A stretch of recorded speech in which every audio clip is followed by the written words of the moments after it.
Hello, yeah, I'm back on my computer. Coffee turned into lunch, and I took a little break. So why not? Um, where did I leave you guys? I think, yeah, I was talking about Mr. Hedge Fund, the guy who played this really well. I mean, he didn't make money on the downside, but he didn't. He went to bed every night soundly and calming. He probably slept like a baby, right? Whereas I was all kind of stressed out, up and down, left and right. Because imagine like you having 60, 70 grand in your trading account and it swinging up 50% and down 50%. This is this was going more wild in crypto, you know. Especially I was playing options, so it was even worse than that. Um, yeah, so he probably picked up a bunch of cheap stocks, good stocks he liked before. He probably held over here. He probably exited and picked them up again, real cheap like Warren Buffett. It's not price is not what you pay; is what value you can get out of something, right? I'm butchering the quote. Um, yeah. So I actually remember the very bottom because I used to watch CNBC back then, the Fast Money Show. Dylan Radigan was always on there. I think they booted him before this because Dylan Radigan he used to rail against the banks. I mean, he during this crisis, some of the best TV I've seen was from that guy, and he used to speak his truth on TV back when you could, right? But I remember, so they replaced him. So obviously, um, back here, I remember the very day the stock market bottomed, and Guy Adami, I think he's still on CNBC. He's a good guy too, but he has to kind of keep his bite his tongue, right? So they keep him around, but he kind of dropped some truth bombs along the way. So he called it. He's like, yeah, based on what the Fed was doing with the money printing or the QE announcement, and he saw the volume. Uh, so on the downside, the volume was getting thin, maybe a peak in a crescendo here, but this phase, the last phase of the bull phase, I mean the bear market, there was actually no volume going on, right? This phase, everyone had sold because the fear was max. And I think they still tried to pump the fear here on through TV, but in reality, everyone who wanted to get out of the market was out. And so when the Fed did what they did here, I think they maybe like were leaking some kind of story idea what they were doing. I mean, you obviously had the TARP stuff go on, which was complete. It was a basically they stole money from the American people right there. But here there was an absolute massive spike in volume. Actually, let's pull this up. Um, let me see. Should be quite easy. Vol. Okay, number one. And okay, and so let's take away area chart and to line chart. Okay. Yeah, actually, it's less than it was here. But the point being is the sellers had gotten out, right? And here we see volume dry up. So there was no buying power going up. And again, there was a continuous sell into the very, very bottom. And maybe he was talking about, Guy Adami was talking about a couple of specific stocks that he was watching that we saw the volume spike up. So there is a little spike. Wait, nah, not really, but there was. I'm sure it was because I remember it clearly. And so yeah, he called the bottom, and I had options. I was long from over here, right? So that actually saved me. There were long-term options, probably going out to 2010, and they came back to life. They were like on the floor, worth zero, but they came back to life, right? So I managed to salvage some money back. I didn't recoup all my money, but I had enough to play with, right? And mind you, I wasn't working at this time, so this was it. This is my stack. I had to make this work. So I amplified press on myself, right? Uh, that can be good, that can be bad, but this is why some of the lessons I learned in the '08 crisis stick with me today. So they got burned deep into my psyche, and I'm very grateful for it. Um, okay, yeah, I think this was the fat finger event over here, right? This is when, yeah, I think this was it.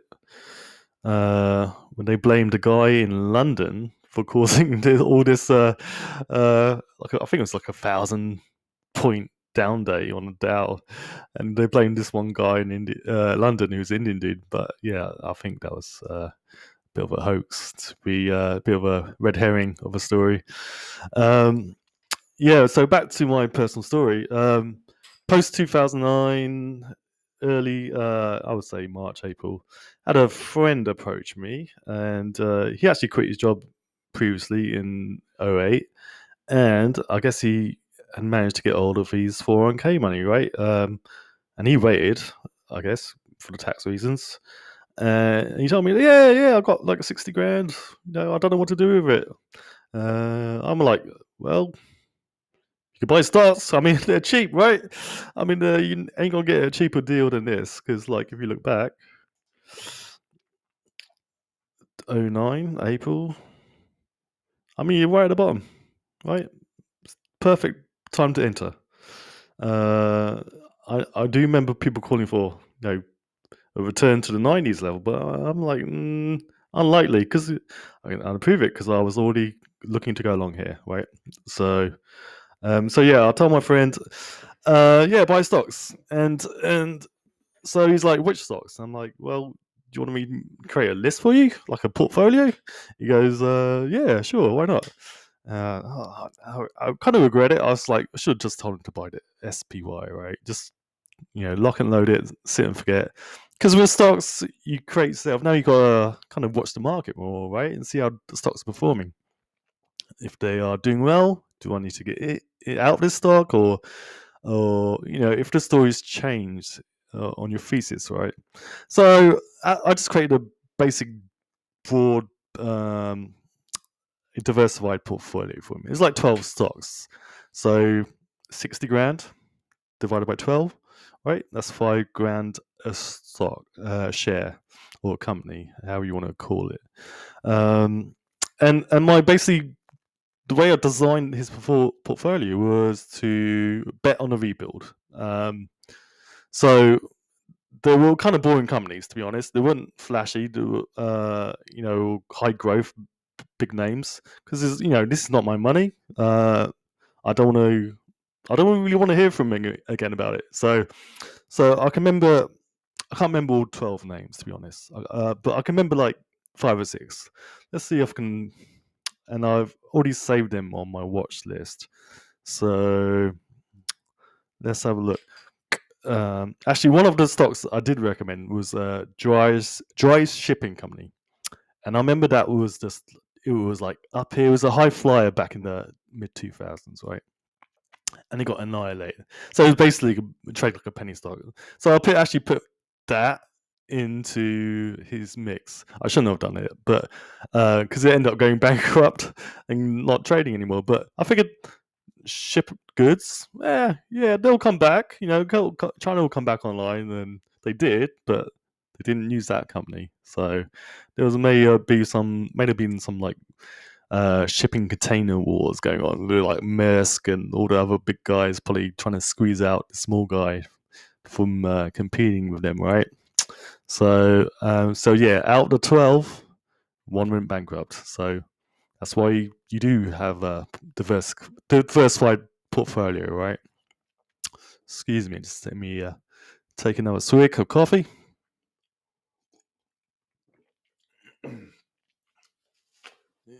So yeah, let me go over some of the names I gave him. They're like really boring, but American companies that have been around forever, right? So nothing too fancy. Let's see now. So yeah, one of them, Ford. Let's see how it did. So Ford is the only American car maker that has never filed for bankruptcy. So I included that. And if you remember back over here, GM was getting bailed out, Chrysler was getting bailed out. Ford, I guess, because it's a family-owned company, they never got into financial trouble. So let's see, April. Let's call it somewhere around here, right? 367. I'm going to write down a number. And so this is the great thing my friend did. He did not look at his stocks for 10 years. He just put that 60 grand to work, and he did not look at it. So well played to that fella. He did the perfect thing. Apart from he did the perfect thing.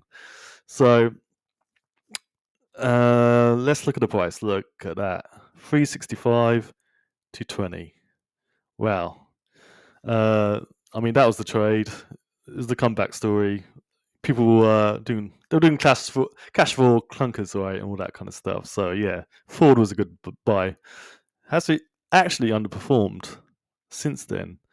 And I'm assuming it's because of Tesla, and maybe it's because of Ford's, continual reliance on the F-150, right? That's its main, that's its moneymaker. V8s, Mustangs. So yeah, this is why it's underperformed. And look, it's gone back to its actually original level. But I guess now they're going electric, and it's paying for them. So yeah, so the market wants electric. Investors want electric cars, and so car makers are being forced to respond. Right, that's proof right there. Okay, so let's say 2019. We'll use the same 10-year exit date. April 882. So we do a quick calculation. Divided by 367. Yes, it did 2.4x times 5. That's $12,000. I think. Yeah, $12,000. Could have been better, obviously, if you got out over here when it was 18. But yeah, okay. Let's just keep the rules the same for this game. Excuse me. And next, obviously, the financial crisis was a banking crisis, right? It was mortgages wrapped up as securities, completely shady, making fake products essentially, and just selling them off to pension funds and who knows who else, cities and all that kind of stuff, governments. So I think I gave him 2 banks stocks to add to the portfolio, right? So I think the other one was Citi. Yeah, here we go. Wow, it's still completely depressed. Look, it was high of 570. But how did it do for my friend? April. It hasn't done much, has it? April. Say $30 is entry, and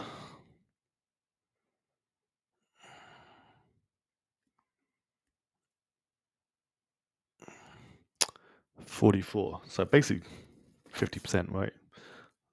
Yeah, so it's a 50% performance. Not too great. That's $7,500. Okay, so we've got 12,000 on Ford, 7,500 on Citibank. And it's not including dividends or anything like that, which American companies don't really pay anymore. Which is a shame because it's a reason to hold your stock. So Why not pay your holders, your shareholders, right? Okay, so the second bank, I should have done JP Morgan. Jamie Dimons, they love him on the street, don't they? But I gave him Bank of America.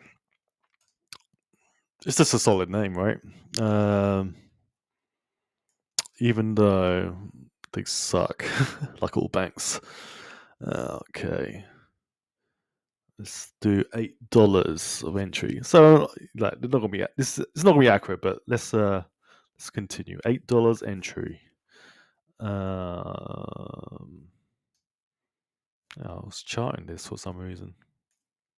Yeah, look, broadening wedge. It's broken out. Interesting, eh? Yeah. Why would I look? Why would I look at Bank of America? I don't own it. Never owned it. Let's see. Okay, $28. Oh, that actually did quite well. 8 to 28. So what's that in percentage terms? 28 divided by 8.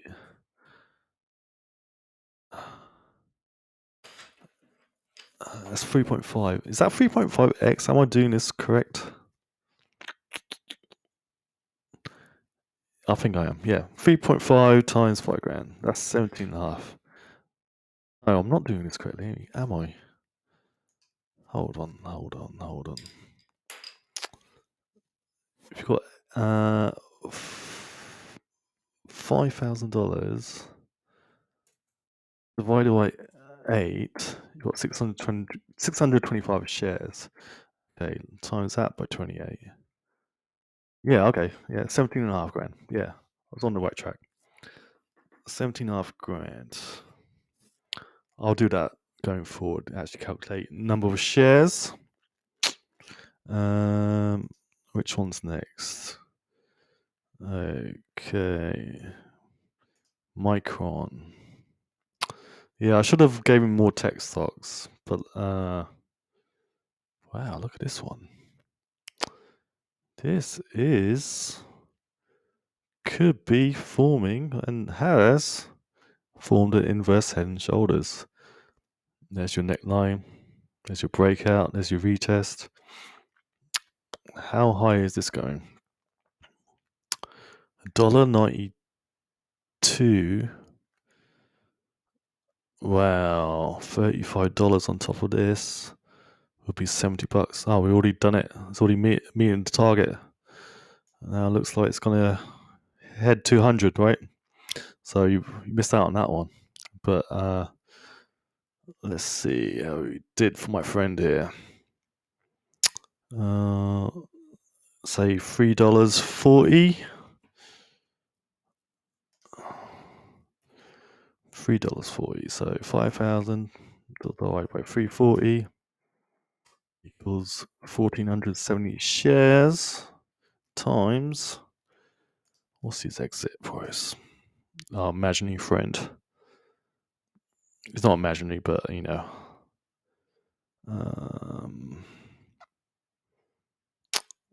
let's say just $40 times $40. Ooh, there we go. That's a bigger winner. I'm sorry. Let's just say 59k. And so got one bankruptcy and one high flyer. So see how it pays to have a little basket. Okay, I think I had one more, like a steel stock. Again, betting on a rebuild, right? You always need steel to rebuild. Oh my god, this did not do too well. What was the story behind this stock? Very interesting. So this went from, let's say, 100 to 13. Wow, it got annihilated. Well, my time is about to go off. I can research the other 6 stocks, but I don't really have time. Yeah, I hope you enjoyed this little look back in history, and I'll see you and talk to you later. See ya. Peace.